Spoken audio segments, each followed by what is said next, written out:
नमस्कार. पनीरमधली भेसळ ओळखण्याच्या 5 टेस्ट. शेफ पंकजा सांगतात नकली पनीर कसे ओळखायचे. पनीरमधील भेसळ ओळखणे सोपे. घरीच करून पहा या 5 टेस्ट आणि कसा अस्सल पनीरची योग्य निवड.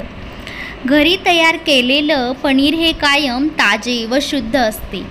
या घरगुती पनीरचे केले जाणारे पदार्थ हे चवीला अतिशय छान लागतात. या उलट विकतचे पनीर आणले तर ते काही वेळा खराब किंवा नासलेले असते. विकतचे पनीर आणल्यावर ते काही वेळा फारच रुक्ष आणि कठीण असते, तर काही वेळा त्यातून आंबट दुर्गंधी येऊन ते अधिक चिकट होते. विकत आणलेले पनीर शुद्ध आहे की भेसळयुक्त, तसेच पनीर नासलेले तर नाही ना, ते चांगल्या दर्जाचे आहे का, हे तपासून पाहण्यासाठी काही खास टिप्स. नंबर 1. Starch test. पनीरमधील स्टार्चची भेसळ ओळखण्यासाठी ही ट्रिक करावी. यासाठी हलक्या गरम पाण्यात पनीरचा तुकडा घालून तो हलकासा गरम करून घ्यावा. या गरम पनीरच्या तुकड्यावर आयोडीनचे द्रावण घालावे. आयोडीनचे द्रावण घातल्यानंतर जर पनीरचा रंग बदलून काळा झाला तर समजावे की पनीर तयार करण्यासाठी स्टार्चचा वापर केला आहे. नंबर 2. तूर डाळ टेस्ट. पनीरमधील भेसळ ओळखण्यासाठी तूर डाळ फायदेशीर ठरते.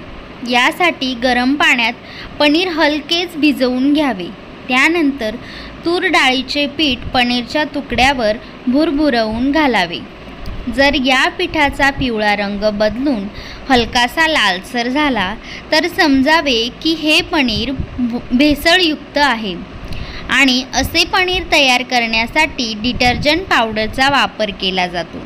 पनीर तयार करताना डिटर्जंट पावडरचा वापर केला आहे की नाही हे ओळखण्यासाठी ही तूर डाळीची टेस्ट अतिशय फायदेशीर ठरेल. नंबर 3. Texture test. भेसळयुक्त पनीर हाताने दाबून पाहिल्यास थोडेसे रुक्ष, कोरडे आणि रबरासारखे, तसेच हाताला चिकट लागते. या उलट शुद्ध पनीर हाताला मऊ मुलायम लागते. शुद्ध पनीर मऊ मुलायम आणि नरम असते. नंबर 4. सुगंध तपासा. आपण पनीरचा सुगंध घेऊन देखील पनीरची शुद्धता ओळखू शकतो. भेसळयुक्त पनीरमधून दुधाचा वास येत नाही. या उलट शुद्ध आणि ताज्या पनीरमधून दुधाचा हलकासा वास येतो. जर पनीरमधून असा हलकासा दुधाचा वास येत असेल तर ते पनीर भेसळयुक्त नाही असे समजावे. नंबर 5. Heat test. पनीरचा छोटा तुकडा घेऊन तो गरम तव्यावर काही मिनिटांसाठी ठेवून द्या. पनीर जर शुद्ध असेल तर ते गरम होऊन त्यातील जास्तीचे पाणी बाहेर टाकेल. त्याबरोबर त्या तुकड्याचा शेप न बिघडता तो आहे तसाच राहील. या उलट भेसळयुक्त पनीरच्या तुकड्याचा शेप बिघडेल व ते कोरडे पडेल. तुम्हाला जर ही व्हिडिओ आवडली असेल तर आपलं स्वयंपाकघर या चॅनेलला नक्की सबस्क्राईब करा आणि शेजारील बेल आयकॉन प्रेस करा, जेणेकरून तुम्हाला अशाच नवनवीन माहितीच्या टिप्स व्हिडिओ पाहायला भेटतील.